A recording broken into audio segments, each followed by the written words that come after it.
Bien-aimés, membres et sympathisants de l'Église adventiste à la Martinique.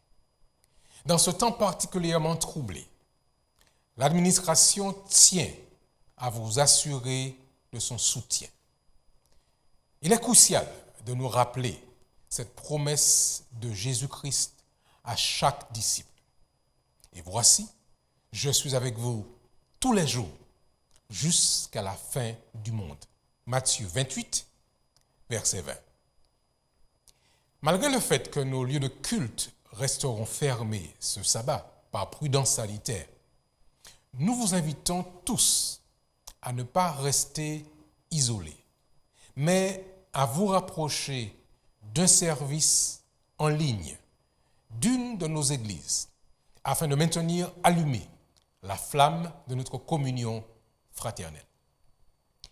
Nous invitons aussi chaque membre, adulte et jeune, à se faire un devoir d'appeler ou de contacter d'une manière ou d'une autre un membre, un frère ou une sœur, un ami ou un voisin que vous n'avez pas vu depuis quelque temps à cause de cette pandémie.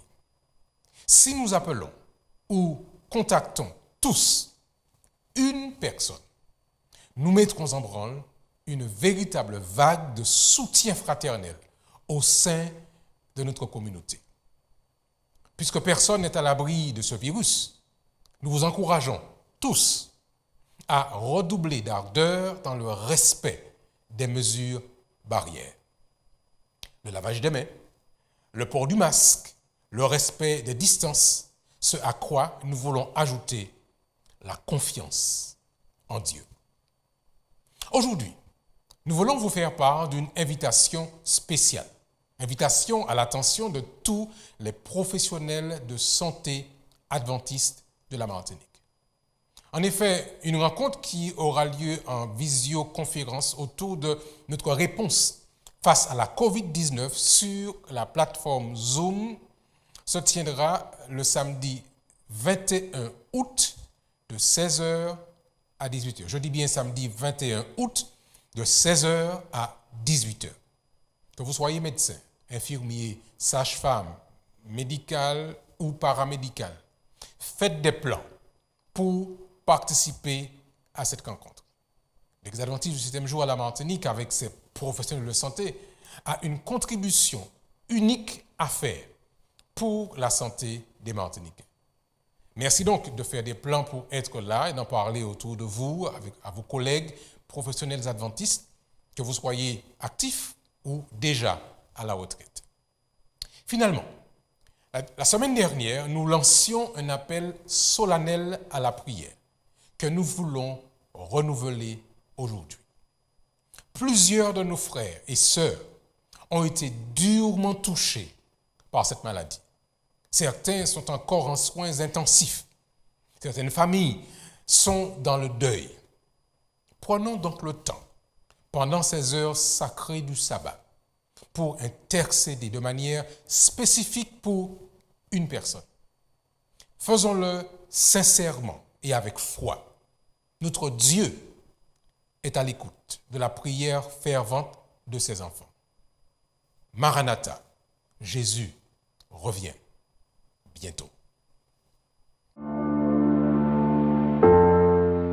Du 1er juillet au 31 août 2021, vivons au cœur des événements des derniers jours. La marque de la bête, le criblage, le grand cri, la loi du dimanche, les 7 dernières plaies et les justes avec le livre « Événements des derniers jours ». Des réponses simples pour un temps comme celui-ci.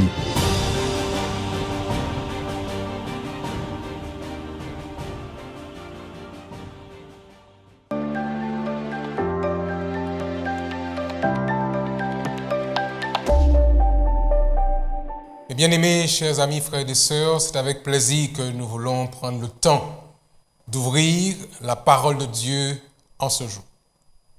En considérant le monde dans lequel nous sommes, nous avons parfois l'impression, le sentiment que ce monde marche sur la tête. On a l'impression que tout va de travers et plusieurs s'interrogent et se posent la question: de la présence de Dieu sur cette terre ou dans la vie des hommes et des femmes aujourd'hui.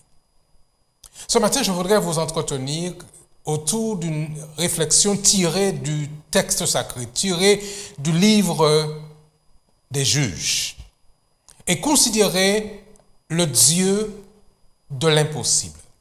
Le Dieu de l'impossible.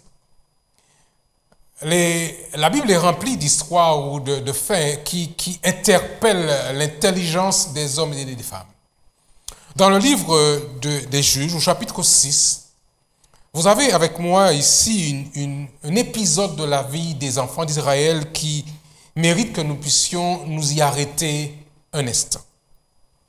Le texte au chapitre 6 commence en plaçant le contexte d'une manière précise. Les enfants d'Israël, je lis dans Juges chapitre 1er, vers 6, verset 1er. Les enfants d'Israël firent ce qui déplaît à l'Éternel. Et voici ce que déclare l'auteur. Et l'Éternel les livra entre les mains de Madian pendant 7 années, pendant 7 ans. Alors, dans ce contexte, il y a une situation assez particulière, assez précise, où on voit le peuple qui a peur, qui se cache. En effet, si vous lisez la suite du verset, la main de Madian fut puissante contre Israël pour échapper à Madian. Les enfants d'Israël se retiraient dans les ravins des montagnes, dans les cavernes et sur les rochers fortifiés. Quand Israël avait semé, Madian montait avec Amalek, les fils de l'Orient, et il marchait contre lui. Il campait en face de lui et détruisait les productions du pays jusqu'à vers Gaza, et ne laissait en Israël ni vivre, ni brebis, ni bœufs, ni ânes. Car ils montaient avec leurs troupeaux et leurs tentes, ils arrivaient comme une multitude de sauterelles, et ils étaient innombrables, eux et leurs chameaux, et ils venaient dans le pays pour les ravager. Le verset 6 qui résume l'état d'esprit, la réalité de ce peuple à l'époque, se dit de cette manière. Israël fut très malheureux à cause de Madian, et les enfants d'Israël crièrent à l'Éternel. Quand la situation atteint son paroxysme et qu'on n'a pas trouvé de solution, tout naturellement, spontanément, on lève les yeux vers le ciel et on crie à Dieu pour chercher de sa part une aide, un secours, puisque seul Dieu est notre secours et notre forteresse. Alors, Dieu se tourne vers un des fils du peuple d'Israël. Il se tourne vers un homme. Au verset 12 du même chapitre, dans Juges chapitre 6 au verset 12, l'ange de l'Éternel lui apparut. Il s'appelle Gédéon. L'ange de l'Éternel lui apparut et lui dit, l'Éternel est avec toi, vaillant héros. À l'ouïe de ces paroles, Gédéon a peut-être le sentiment que Dieu veut faire de l'humour parce qu'en fait, il est dans une telle posture de peur, de fragilité. Et voici que Dieu s'adresse à lui dans des termes élogieux. L'Éternel est avec toi, vaillant héros. C'est presque si Gédéon ne se retourne pas pour voir, mais à qui t'adresses-tu? Où est le héros dont tu fais allusion? En fait, mes bien-aimés, chers amis, le peuple de Dieu a peur. C'est assez particulier de comprendre que comment peut-on avoir peur alors que l'on a avec soi l'être le plus puissant de l'univers, le Dieu créateur, le Yahweh Elohim. Comment peut-on avoir peur alors que Dieu est avec nous? Alors la réponse de Gédéon est assez singulière.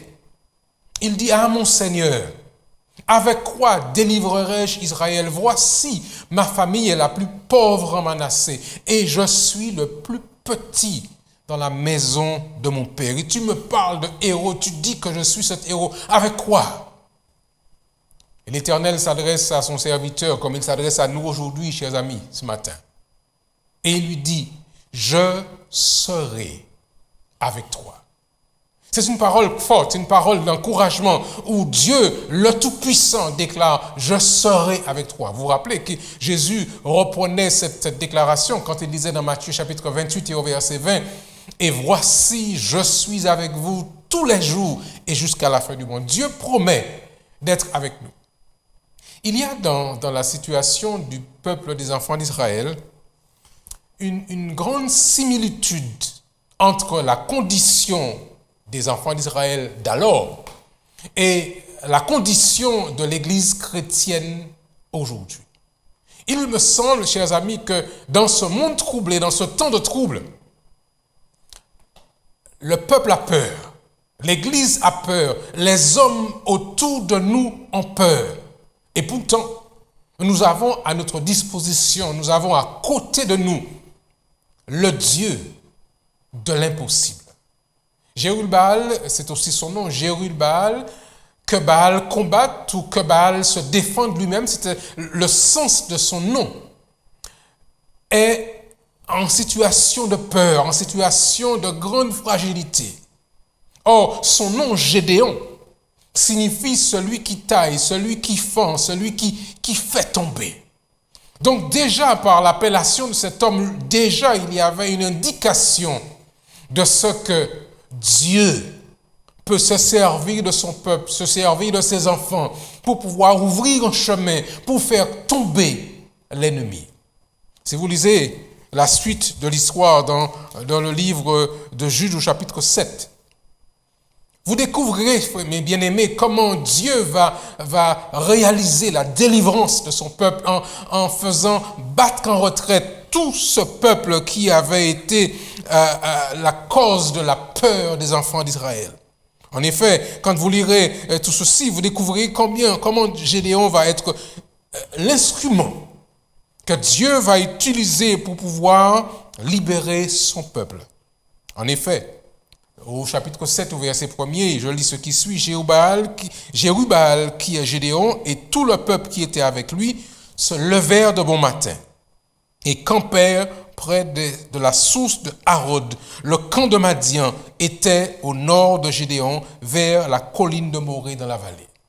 Et Dieu va faire battre en retraite tous les soldats de l'armée des Madianites. Et vous lirez le chapitre à la maison, vous verrez comment Dieu va faire de grandes choses pour ce peuple, pour son peuple, pour ses enfants, avec seulement 300 hommes. 300 braves qui veulent seulement se laisser guider par la puissance du Seigneur. 300 braves qui veulent se laisser diriger, encourager, renforcer, qui veulent se laisser diriger, encourager et mus par la puissance.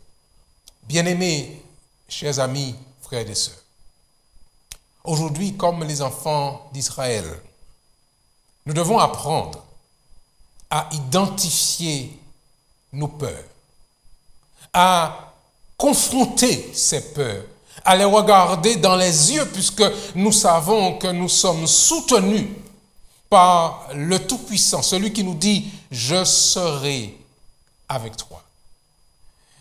Non seulement il nous faut apprendre à identifier nos peurs, mais il nous faut surtout ne rien dissimuler aux yeux de notre Seigneur et de notre Dieu. Il connaît ce qui se passe sur cette terre aujourd'hui. Il n'est pas absent, il n'est pas ignorant de la réalité de ce monde aujourd'hui. Et nous ne pouvons en fait rien dissimuler aux yeux qui est le Seigneur, le Tout-Puissant. Et puis, il nous faut, à vous et à moi, être prêts à suivre notre Dieu jusqu'au bout, sans hésiter. Être dans cette posture de confiance avec notre Dieu pour ne pas hésiter à avancer quand il nous dit d'avancer. Ne pas se soucier du regard des autres, ne pas être dans cette posture d'hésitation, de doute. Apprendre simplement à faire confiance à Dieu. Apprendre simplement à considérer que Dieu a la solution aux problèmes que nous rencontrons aujourd'hui. En fait, Il nous faut avoir un véritable contact avec la divinité. Un contact au quotidien, un contact par la prière, un contact par l'étude de la parole du Seigneur. Ne pas négliger ce moment, ce contact régulier avec notre Dieu. Alors, je voudrais à partir de cet épisode de l'histoire de Gédéon, tirer pour vous, bien-aimés, quelques leçons pour nous qui vivons dans les derniers temps. En dépit des apparences, c'est la première leçon que je voudrais tirer pour nous ce matin. En dépit des apparences, Dieu veille toujours sur son peuple. Le peuple d'Israël a subi pendant 7 ans les assauts des Madianites. Pendant 7 années, ils se sont retrouvés à se cacher. Et pourtant, Dieu continuait à veiller sur son peuple comme il veille sur son peuple aujourd'hui. En dépit des apparences, Dieu veille sur son peuple. La deuxième leçon que je voudrais avec vous tirer de cette leçon du texte sacré est la suivante. Les voies de Dieu pour l'accomplissement de son plan sont toujours hors du commun. Je dis bien, chers amis, que les voies de Dieu, le plan de Dieu dépasse l'intelligence, dépasse l'entendement, dépasse la compréhension humaine. Et notre Seigneur et notre Dieu sait faire avec quelques hommes, sait faire avec très peu ou 3 fois rien. Parce que notre Seigneur est un Dieu qui est tout-puissant. Les voies de Dieu pour l'accomplissement de son plan sont toujours hors du commun. Mais il nous faut faire confiance à Dieu. Troisième leçon que je voudrais tirer de cet épisode de la parole sacrée, même au milieu de l'adversité, même au milieu de l'adversité, Dieu veut que ses enfants brillent et se distinguent de la masse. Oh, je sais qu'autour de nous, ces jours-ci, c'est la peur, c'est la panique, c'est l'angoisse. Mais au milieu de cette adversité, Dieu a une attente envers ses enfants. Il souhaite que ses enfants brillent, qu'ils se distinguent, qu'ils manifestent un courage, qu'ils manifestent une confiance, un calme hors du commun. Parce que nous sommes appelés à briller, nous sommes appelés à éclairer, nous sommes appelés à montrer la voie, parce que nous servons le Dieu de l'impossible. Quatrièmement, chers amis, nous avons besoin de comprendre que le Dieu que nous servons a un plan qu'il nous a confié, une mission qu'il nous a confiée. Et il compte sur chacun d'entre nous pour pouvoir porter ce message à ceux qui ne le connaissent pas encore. Informer le monde entier que l'heure du jugement est venue et que très bientôt, notre Seigneur et Sauveur Jésus-Christ reviendra. Alors, nous avons besoin, tous, vous et moi, d'apprendre à compter sur Dieu et d'entendre sa voix quand il nous dit dans sa parole, « Je serai avec toi ». Aujourd'hui, ce matin, dans ce moment particulier où nous sommes rassemblés sur cette plateforme en train de considérer la parole de Dieu, j'aimerais que nous puissions comprendre, bien-aimés, que notre Seigneur est notre Dieu. Je voudrais que nous puissions tous relever la tête, redresser la tête et malgré ce qui se passe autour de nous, faire confiance à Dieu. Nous organiser, nous mobiliser ensemble en Église pour dire à ceux qui autour de nous ne connaissent pas la prophétie que le Dieu que nous servons nous avait déjà annoncé ce qui allait arriver et que nous sommes simplement entrés dans ce temps de la fin avec toutes ces manifestations qui apparaîtront. Et tous ces signes ne sont que des éléments pour nous rappeler que bientôt, très bientôt, notre Seigneur et Sauveur reviendra. Mais une chose qui est certaine, notre Dieu tient le monde dans sa main. La terre est à lui, le monde lui appartient et Dieu a prévu une solution au problème de ce monde qui sera restaurée par la puissance de notre Seigneur et Sauveur Jésus-Christ. Nous servons, vous servez, bien-aimés, un Dieu qui est le Dieu de l'impossible, le Dieu de la toute-puissance, le Dieu qui peut tout faire. Et aujourd'hui, nous voulons vous inviter, tous sans exception, à apprendre à compter sur Dieu, à apprendre à lui faire confiance, à apprendre à découvrir que nous n'avons rien à craindre. Je termine avec vous aujourd'hui en lisant les paroles du psaume 46. Si vous avez vos Bibles, je voudrais vous inviter à l'ouvrir avec moi dans les paroles de ce psaume 46. Et nous lirons ensemble ces paroles avant de prier aujourd'hui. Au chef des chantres des fils de Corée, cantique. Voilà ce que disait le psalmiste. Dieu est pour nous un refuge et un appui. Un secours qui ne manque jamais dans la détresse. C'est pourquoi nous sommes sans crainte quand la terre est bouleversée et que les montagnes chancellent au cœur des mers. Quand les flots de la mer mugissent, écument, se soulèvent jusqu'à faire trembler les montagnes. Il est un fleuve dont les courants réjouissent la cité de Dieu, le sanctuaire des demeures du Très-Haut.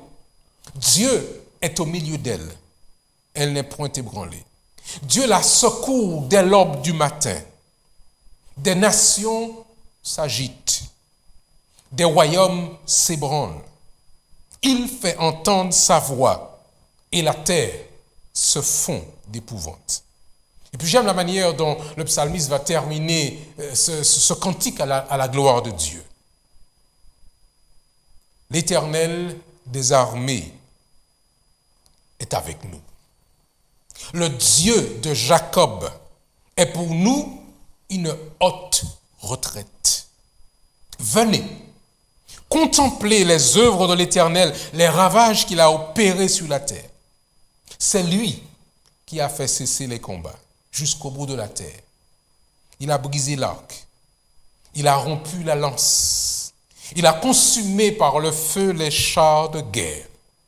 Alors il dit à tous, à vous et à moi, en ce jour, arrêtez et sachez que je suis Dieu. Je domine sur les nations. Je domine sur la terre. L'Éternel des armées est avec nous. Et le Dieu de Jacob est pour nous une haute retraite. Avec ces paroles, je voudrais vous inviter, chers amis, à faire confiance au Dieu de l'impossible, à nous blottir sous ses bras, à nous laisser entourer par ses bras puissants et à considérer l'avenir sans crainte, dans la paix, dans le calme, parce que nous sommes accompagnés, nous sommes soutenus, nous sommes protégés par le Dieu Tout-Puissant. Voulez-vous prier avec moi en ce jour alors que nous nous adressons justement à celui qui a promis d'être avec nous tous les jours? Prions ensemble. Notre Père et notre Dieu, nous reconnaissons que nous nous laissons envahir très souvent par la peur, par l'angoisse.